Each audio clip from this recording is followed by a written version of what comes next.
Democracy is a political system that works when people feel they can compromise. However, we are rapidly leaving that idea behind. How many times have you voted for a candidate or heard someone else say they voted for a particular candidate because they were, quote, the lesser of two evils, unquote? I know I have, but the thing is that the lesser of two evils is still evil. When good compromises with evil, we get more evil, only slower. For the good to remain good, it cannot compromise, but being unrelenting is difficult. It's true that a tree that does not bend breaks, so instead of breaking, we bend.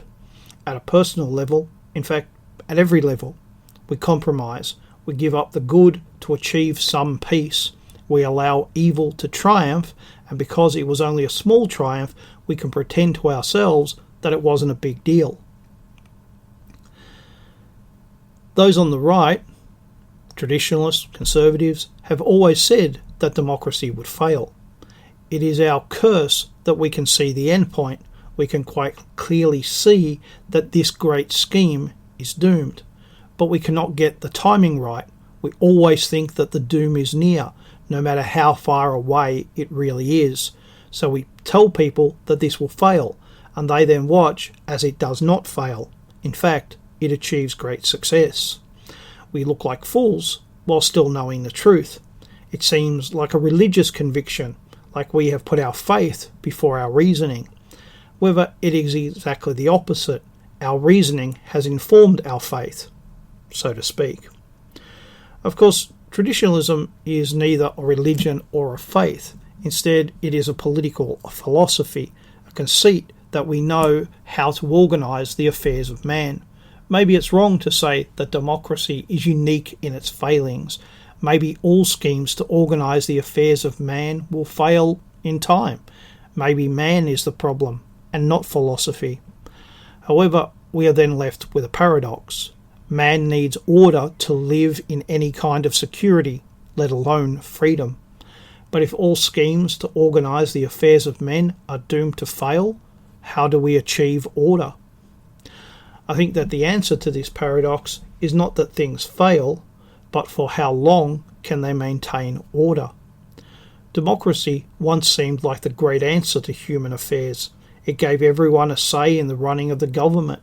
It gave everyone a stake in the political system. It put forward high-sounding ideals such as freedom, equality, progress, prosperity, to name just a few. It made attempts to achieve these things, and often it looked like it had achieved them. But freedoms are in competition with each other.